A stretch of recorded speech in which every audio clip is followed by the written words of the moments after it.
As has been announced, ang ating pong gagawin ngayong gabi is our usual once a month Bible. But beginning last time na nandito tayo for the Bible study, I realized na siguro tapos na natin gawin yung overview ng books of the Bible, overview ng paano nabuo yung Bible, ano yung tradition behind the Bible, Old Testament and New Testament. So, matapos lahat nun, ang huli nating tinignan ay yung letter of Paul, yung iba't ibang letters of St. Paul, at pagkatapos nun, yung huling online natin ay tungkol sa Catholic epistles. No? Catholic, not because these are epistles only for Catholics, no? But Catholic there means universal. Diba? So, samantalang yung mga letters ni St. Paul ay addressed to Christian communities in Corinth, in Ephesus, no, local communities, yung mga letters ni James, ni Peter, ni John, no? All of these are addressed to the whole church. Kaya, Catholicos, universal. No? So, pagkatapos nun, yun yung last na online natin, dito sa atin pong pagsisimula ng Bible study sa e-hub ng Mega Mall, I decided na probably it's good to go thematic. No? Thematic. So, ibig sabihin, bawat lesson natin for the Bible will stand out by itself. No? Kasi, baka mamaya, kung gagawin natin continuity, meron yung wala next month, wala susunod na buwan, meron naman yung papasok. So, I felt that it would be more beneficial to all of us to have a thematic Bible study. No? Yung unang thematic Bible study natin ay focused on living in the Spirit. And ang memory verse noon ay galing sa letter of St. Paul. No? I think the materials were passed on to you, and I explained to the group that was here na yung mga materials na yon are things that I also got from listening to Father Bart Pastor, who is one of the acknowledged formators ng charismatic renewal sa Pilipinas. Now, tonight, I would like to focus yung ating Bible study sa atin pong theme of evangelization, pagpapalaganap ng mabuting balita. No? I remember during those days that we were discerning kung ano ang magiging pangalan ng community. No? Kasi kung babalikan natin ang history ng community ng walk, it is an unexpected community. No? So I think si Tita Sue will bear me out. No? Kasi kasama siya dun sa mga moments na yon na gustong gawin lang ng Brotherhood of Christian Businessmen, Green Hills, is to evangelize. Yung hindi yung taas, kung hindi yung middle and lower management ng mga workplaces. No? Kasi alam naman natin na yung highfalutin management, yun naman ang target ng ibang evangelization ng ligaya at ng Brotherhood of Christian Businessmen. And of course, we had the Life in the Spirit seminar noon. Ano pangalan ng building dyan sa Mandaluyong? Ha? Center 30. Babyland. Yun, yung Babyland, yung dalawang stories lang. But we were using the offices of Center for Peace, which was located on the second floor of the two-story building. No? And yun, pagkatapos nun, the expectation was for the groups to go back to their offices. Pero ang nangyari, nag-gel ang grupo. Oo. And so, they were discerning, we were discerning what name. No? So, doon na-discern na we will be called workers of Christ. No? There was even a big discussion.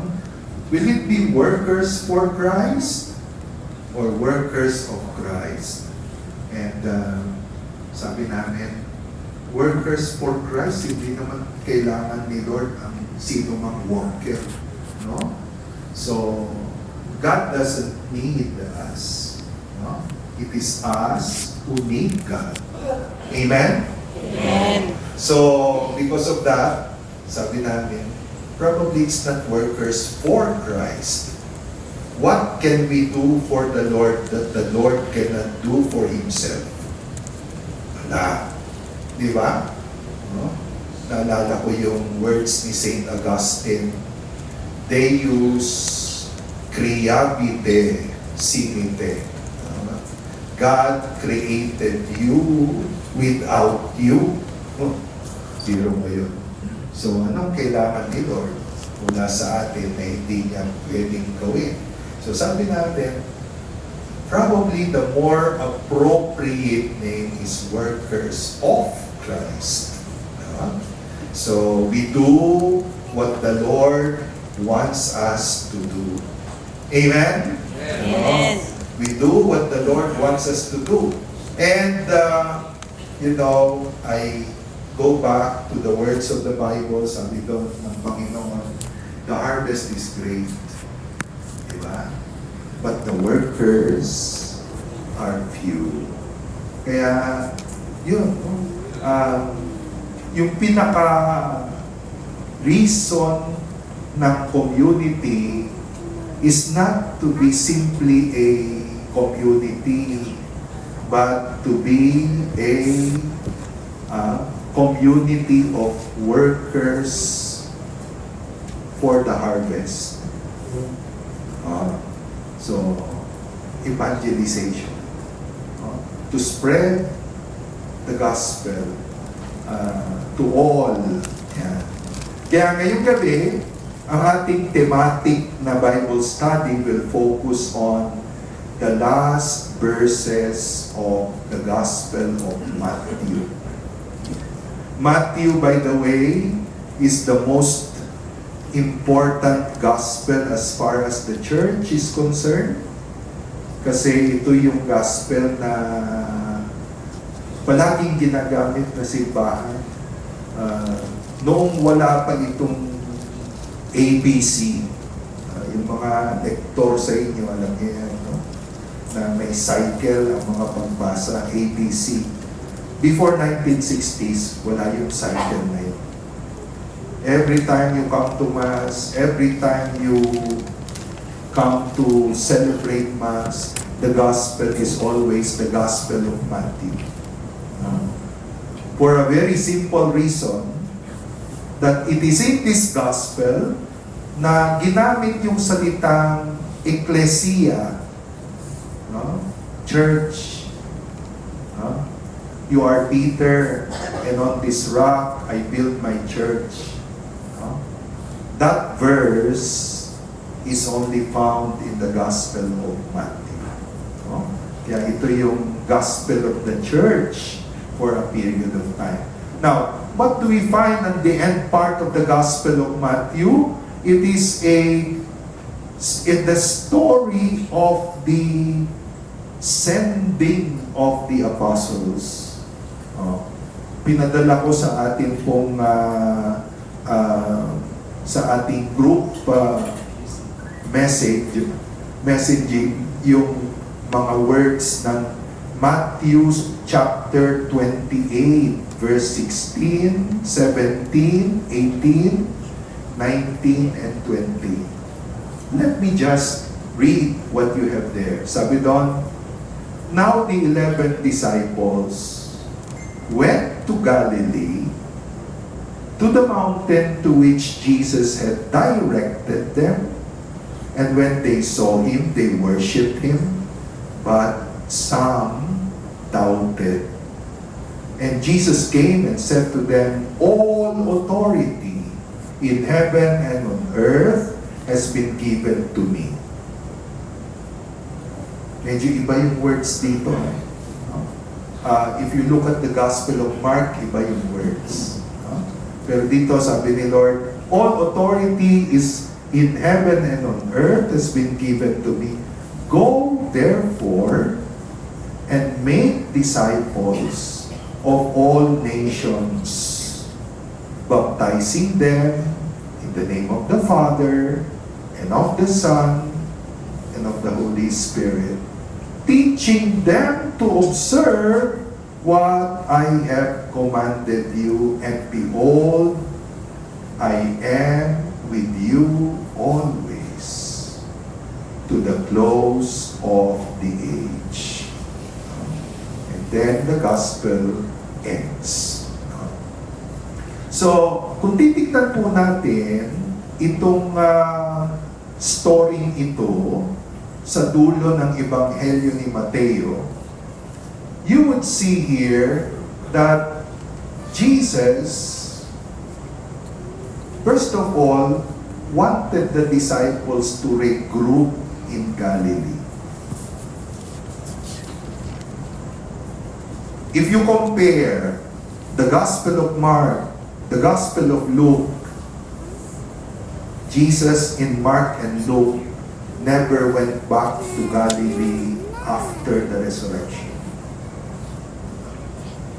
After the resurrection, Jesus stayed in Jerusalem, in the south, according to Mark and Luke. Dalawang gospel lang ang nagme-mention ng Galilee.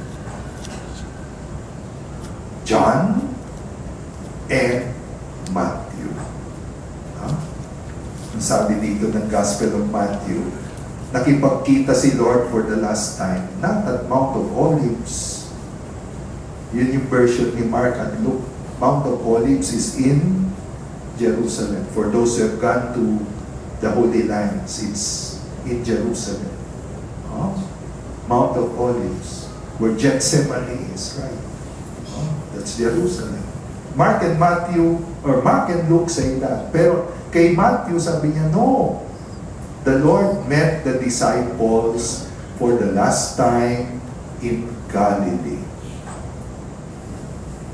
Kasi yun ang instruction ng angel. If you read back to verses before this, sabi ng angel, he's not here. He has been raised. You will meet him again in Galilee.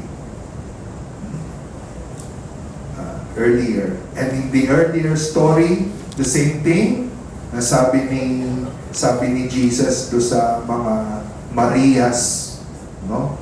Hindi lang Maria Magdalena, o hindi, ilang Maria ba yun? Ano yata? Tres Marias.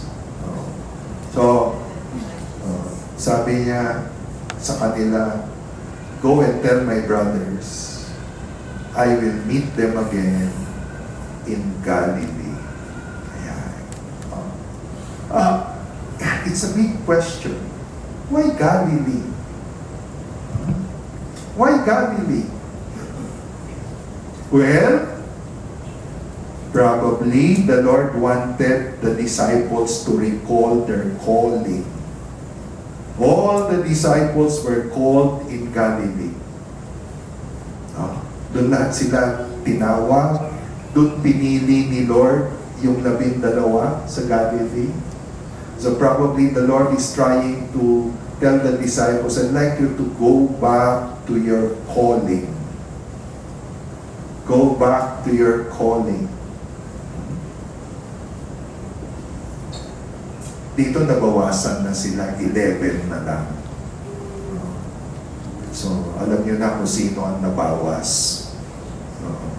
So, 11 na lang. Ha? But there's another thing. What is so special about Galilee? Galilee was the beginning of the mission. Right? Huh? The Lord, most of the time, for 3 years, sa Galilee siya. Doon siya nag-ikot. Doon siya nangaral. Doon siya maraming ginawang himala. No? So, ang mission hub, yeah, we are now in the E-hub. Ang M-hub ni Lord for 3 years was the Lake of Galilee. Galilee. Doon siya umiikot. No? So, the Lord, therefore, wanted the disciples not only to go back to their call, but to understand na He wants the mission to restart. Oo, tapos na yung mission ni Jesus, but now, mission goes on another level. And that is mission for the disciples. Makikita natin yan mamaya. Alam niyo yung mission, ano yan? Different levels yan. Yan. Okay?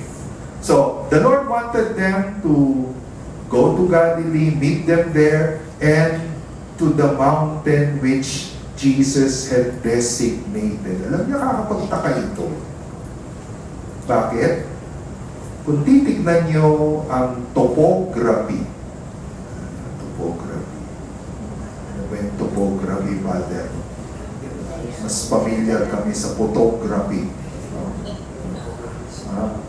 Topography is the elevation of the land. Yan. Ano? Topography. If you want to buy a lot that is safe from flooding, you should see the topography of the land. Yan. Ano? So, kung titignan mo yung topography ng Galilee, Galilee is it's not mountainous. It is slopes, gentle slopes, rolling hills. O dyan, malapit sa Mount Carmel, meron rolling hills. Yan. Rolling hills subdivision. Parang gano'n, no? Wala talaga mataas na elevation. Mag-elevate lang, pero it's just rolling hills. So, what mountain is this? Well, the suggestion of many Bible scholars is that it is Mount of Beatitudes. The Mount of Beatitudes, where Jesus began the sermon. Blessed are the poor in spirit, for theirs is the kingdom of God. No? The Mount of Beatitudes is a little elevation that slowly goes down to the shore of Galilee. No? And that would be the logical place. Bakit? Kasi ang last encounter ni Lord sa Galilee si Peter. Saan niya in-encounter si Peter? Doon mismo sa may lake. Sa may dagat. No?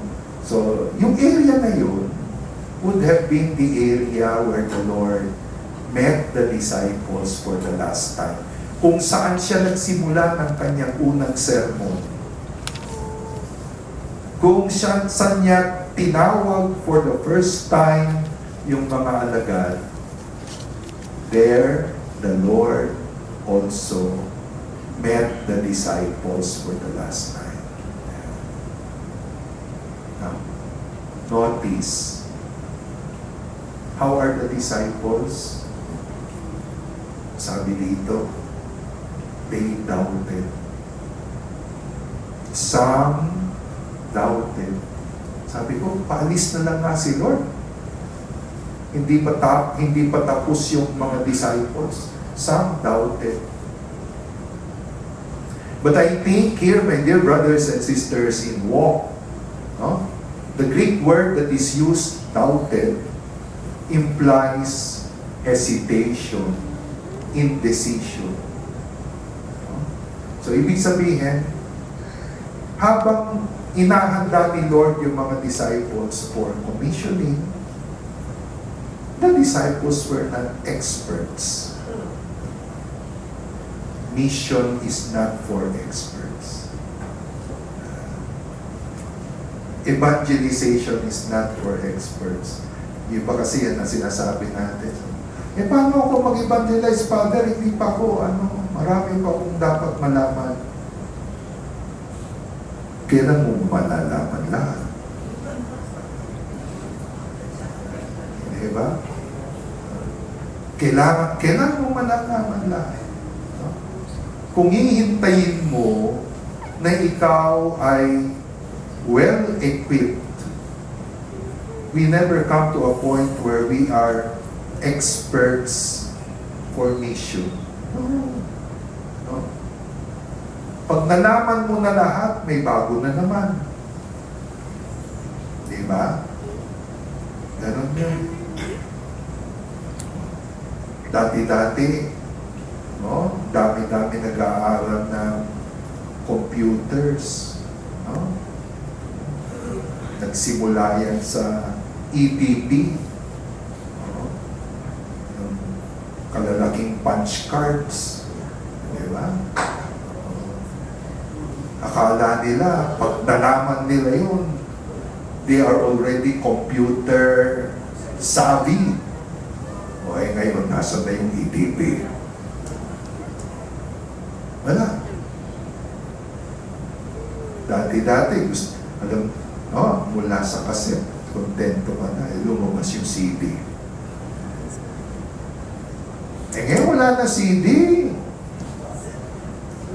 Wala na. Spotify na lang. No.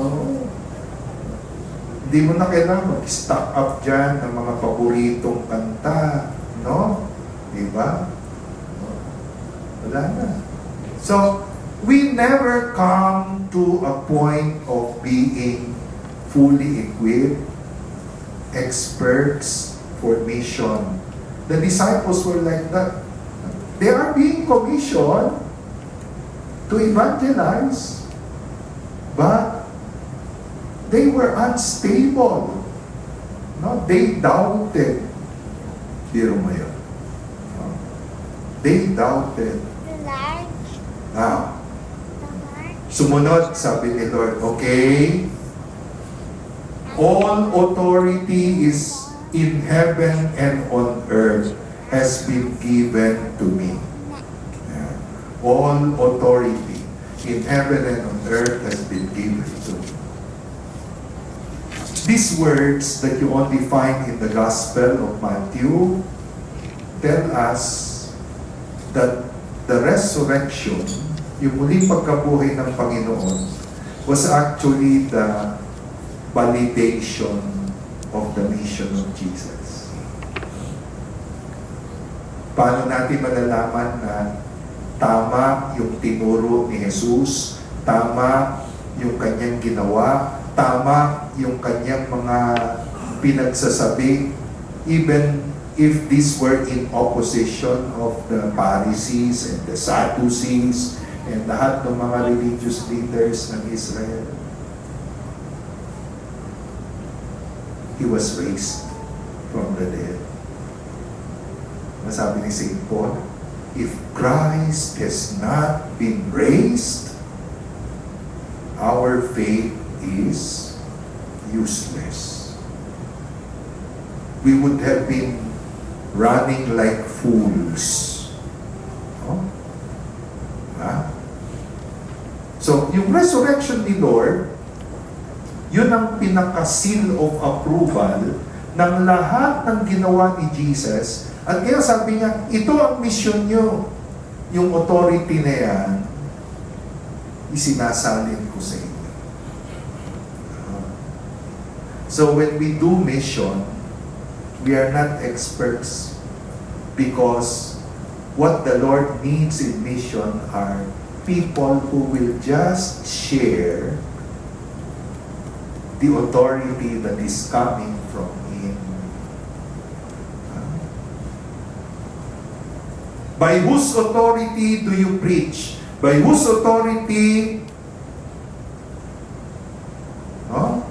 do you lead? Not by your own. Yeah? It is the authority of Jesus. So, yun yung nagbibigay sa atin ng... So, pag sinabi mong mission, brothers and sisters, mission is not so much ako. Ako, expert ako, marami akong alam, ako ang authority. Mission is just reflecting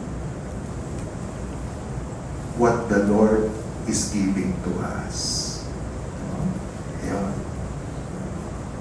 So, yung i-spread natin na good news is the good news of Jesus.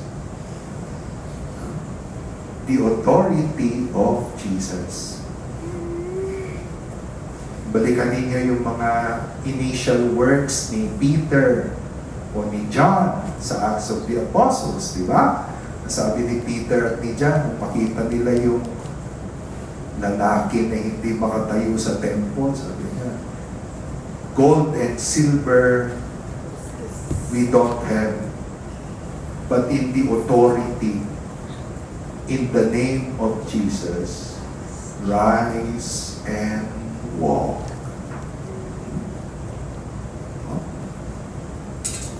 So, yun po yung ano natin, yung credential natin. Sinabi sa'yo, anong K mo na ikaw ay mag-evangelize? Karunungan, credential, anong K mo? Anong character mo para ikaw mag-evangelize? It is only Christ. The authority of Christ. Now, dito, meron pang isang bagay na dapat tayong ma-reflect dito. Nasabi ni Lord, all authority has been given to me in heaven and earth.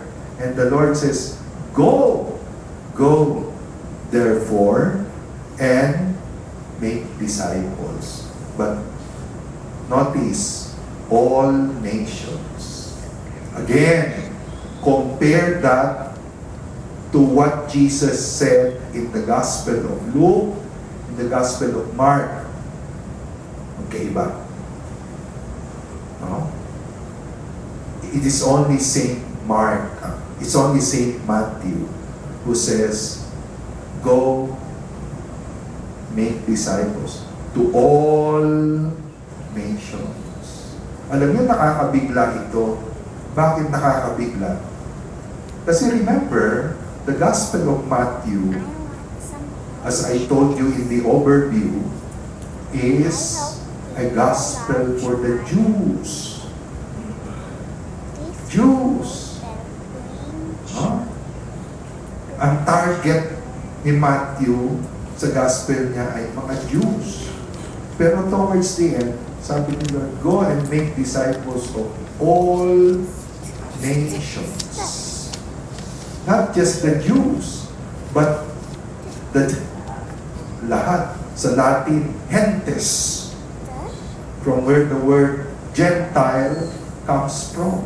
All the non-Jews, you go. Now, let's pause here for a while. Meron pong dalawang model ng mission or evangelization. There are two models. I put them in your notes. Matthew's model is mission to the nations. Kaya tawag yan ng ibang mga nag-aaral ng Bible, the Great Commission. The Great Commission. Jesus commissions the disciples. Why the word commission? The real mission is with Jesus. Jesus was the one who was sent.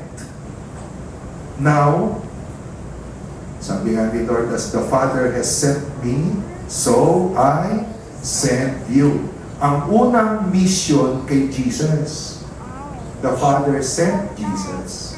Now, Jesus co-missions the disciples. No? So, pinapasa niya, commission. Pero, tawag dito ng mga nag-aaral ng Bible ay Great Commission. Bakit Great Commission?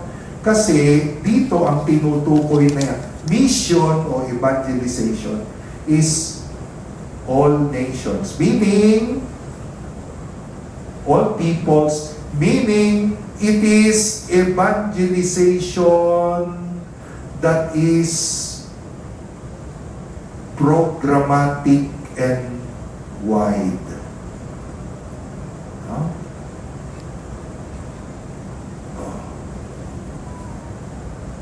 Pangkahalatan, wide.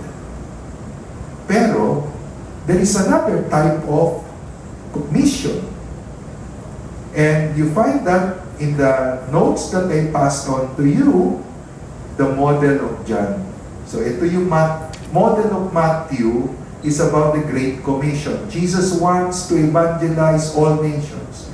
Pero sa Gospel of John, take note, ano yung last story kay John? Ang usapan ni Peter at ni Jesus. Sabi ni Lord kay Peter, Peter, do you love me?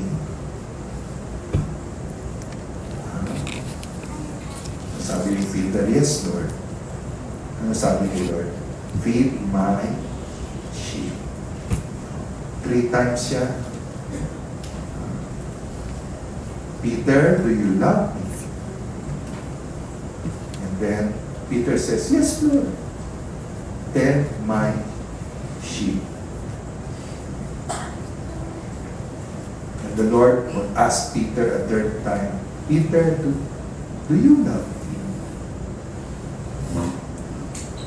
Medyo napikot si Peter to kasi 3 beses. Sabi niya, si Lord naman talaga, simple lang pero ibang klase pag sumundot. So Peter gave a different answer. Sabi niya, Lord, you know everything. You know that I love you. The Lord says, feed my sheep. Sabi ng mga Bible scholars, kung kay Matthew, ang model ng mission ay to all nations. Dito kay John, the model of mission is neighbors. Those around you. Kaya dalawa po yung uri ng evangelization. No?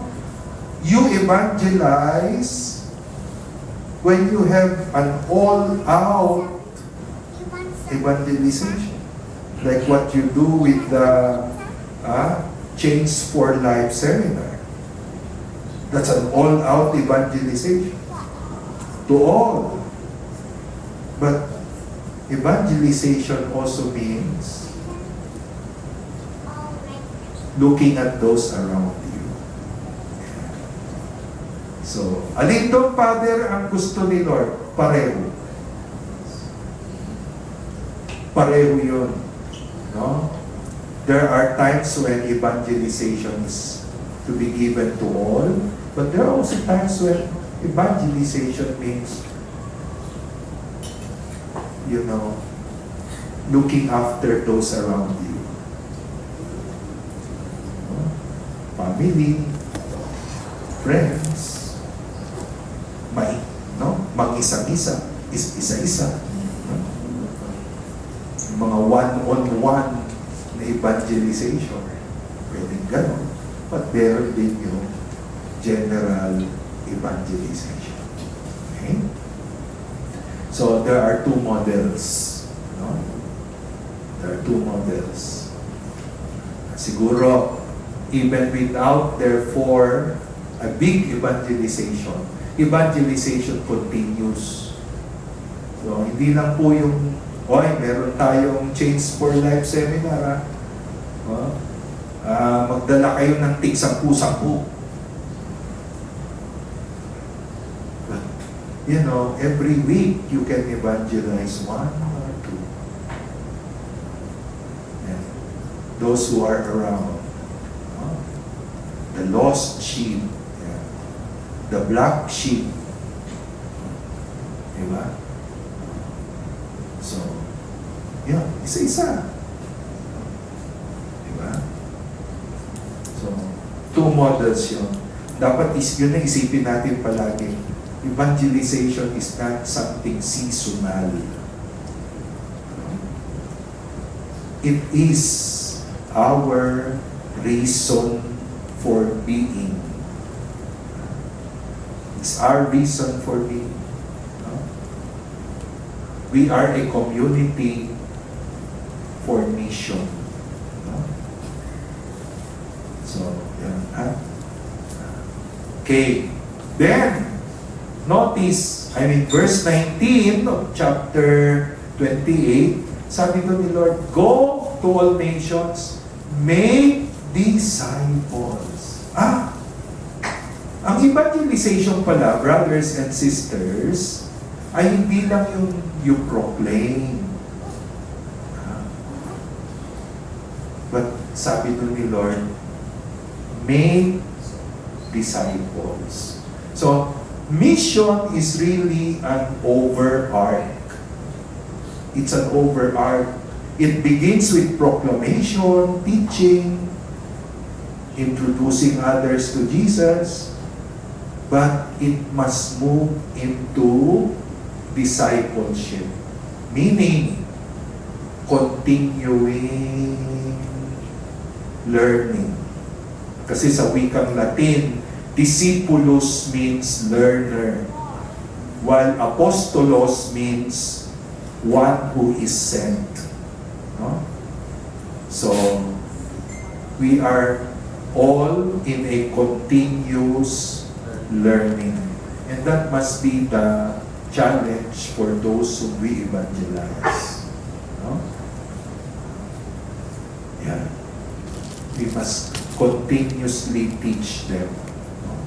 Ngayon, kung titignan natin, talking about continuity of learning in your notes, I shared with you how continuity is found in the very story of mission. Ang pinagmulan po ng mission ay hindi yung ginagawa natin, but mission begins from the heart of God. Yun yung nakalagay dyan na Missio Dei. Missio Dei. The mission of God finds its origin in God's loving character. So, God is a missionary God. From the very beginning, God wants us to be led to Him.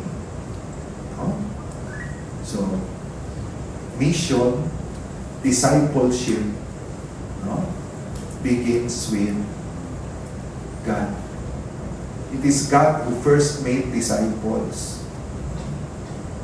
Missio Dei. At yun ang dahilan kung bakit, sa Old Testament, God called Israel as His chosen people. Alam niyo, maraming tanong yan sa akin pag nagpa-Bible study ako. Sabi, Father, ano ba nakita ni Lord sa Israel? Bakit ba yan ang kinuhan niya? Bakit hindi na lang siya dito sa Pilipinas isinilang? Baka hindi pa siya naipako sa krus. Kaya, anong meron ng Israel? Hindi kung anong meron ng Israel eh. But I underline in your notes, in Israel, God chose a people to embody the divine purpose. So Israel was just the model. Israel was just the model.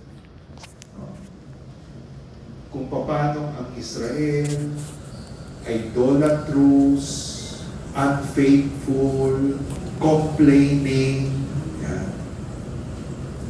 Parang sinasabi ni God, yeah, that is really what discipling is all about. No? When you disciple, when you go for a mission, you don't call to mission those who are good. Yeah.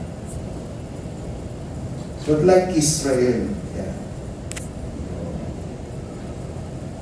The modern day name of Israel is Ferdi.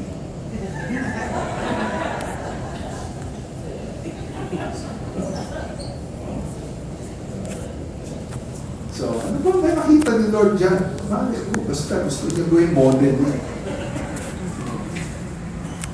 Kung pwede niyang gawin yung ganitong bagay kay Israel na ang daming mga deficiencies, then mission has no impossibilities. Ganun, no? Uy, thank you. Okay.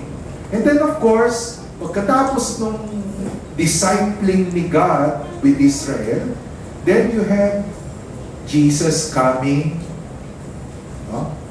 And calling disciples also. Kaya kita mo, ang target ng mission ay hindi lang mag-proclaim, but from proclamation to discipleship. No?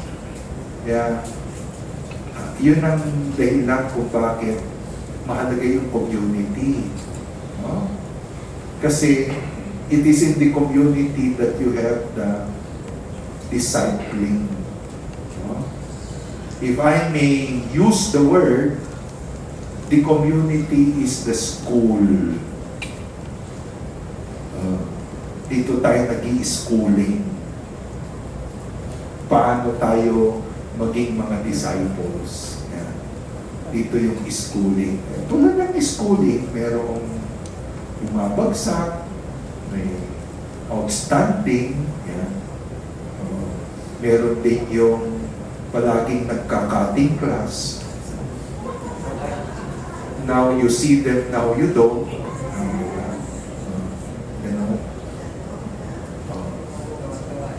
But the community is the school. Of course, the community, you have there the mission of the church. That the community is a small church. No? And yun, what is the mission of the community? Make disciples by bearing witness to God's reign.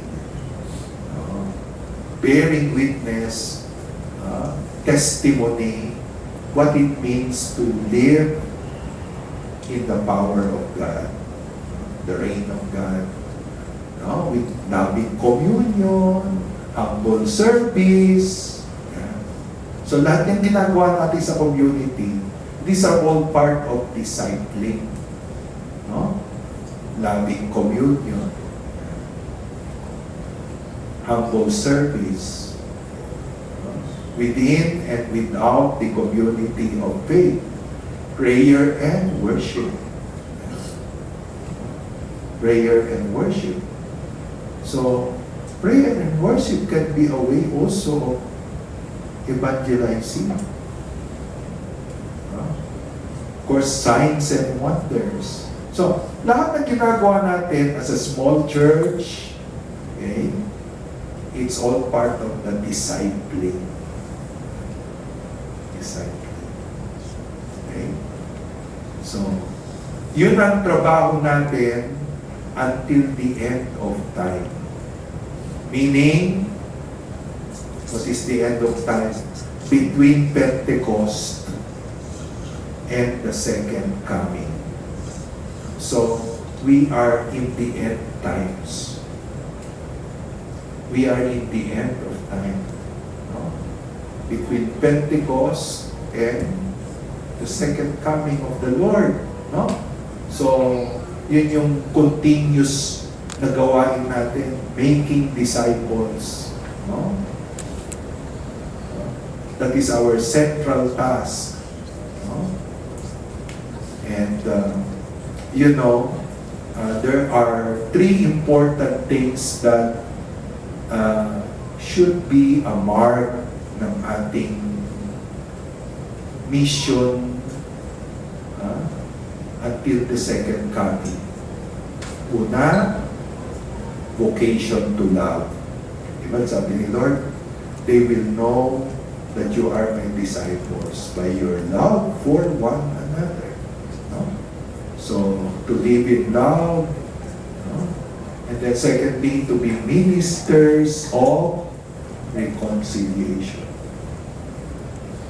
Leading others to the Lord, back to the Lord, and continuing discernment.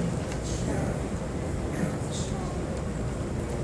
Now, as we focus on the gospel text that we are now looking at, Matthew 28, the last important word that you have there is, sabi ni Lord, baptize them in the name of the Father, the Son, and the Holy Spirit. So, mission involves proclamation. It involves making disciples. Kaya, yung mga nabigyan natin ng proclamation, responsibility natin yan to make them disciples. No? But sabi dyan, the first step to discipleship is baptism. So, baptism is the initial step, formal initiation into becoming disciples of the Lord. No? Kasi sabi, bakit we speak about baptism? That is, the initial step. No? And what is the meaning of baptism?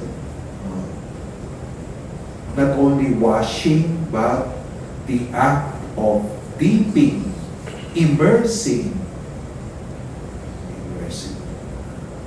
babad. So in baptism,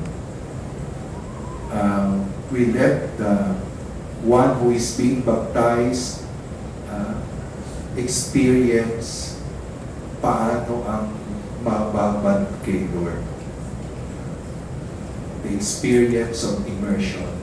Immersing, deep act of being dipped into the Lord. Yeah. So, now, of course, mula sa baptism, kailangan, kasi initial, lang yun, initial step lang yun. Kaya, dapat, mula doon sa baptism, no, we lead them to discipleship.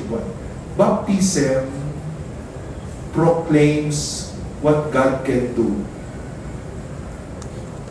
God can wash us clean. But yung experience na yun is to continue with the rest of life. No? So, palagay ko po yun yung mga mahalagang puntos na itong ating Bible verse ngayong gabi. No? So, a verse that concentrates more on the mission. So, to be a disciple is to be a missionary. So, yun yung pinaka-main work natin as workers of the Lord. To be a missionary. Make disciples. Yeah. Oh, I will open myself to some questions. If you have some points to clarify.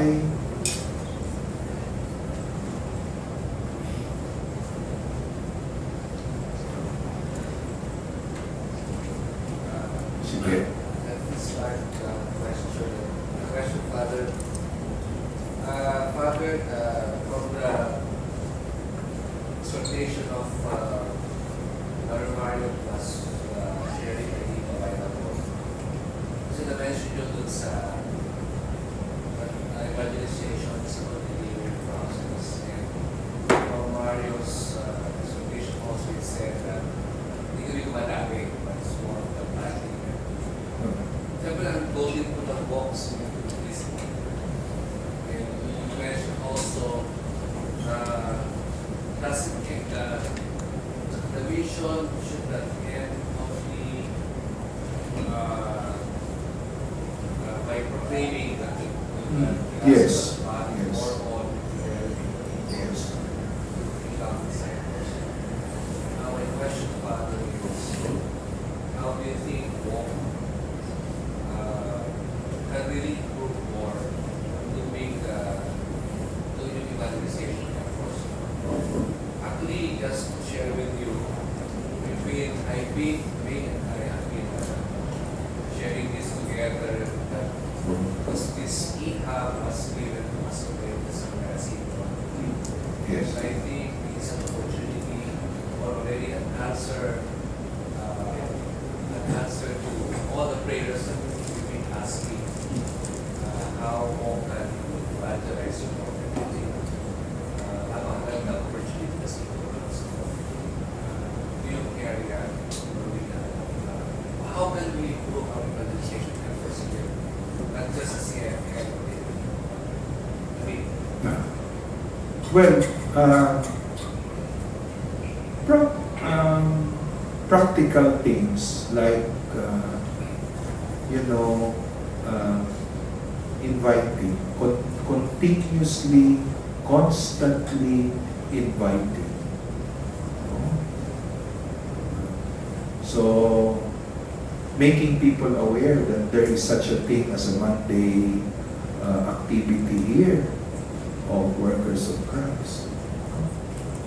So, you don't have to wait for the next Change for Life seminar to do that. But every day, probably on Mondays, for those who are coming early, that could be one of the things that you can do. Let people know that there is a Monday thing. What do you have for this Monday? Kasi people don't say it, but there are a lot of them who are also searching. Yeah. So, isa na dyan, halimbawa yung mga nag-afternoon mass sa chapel. Do we take the time to reach out to them and tell them, after the mass, you want something more about faith, then you come with us. So, that's one.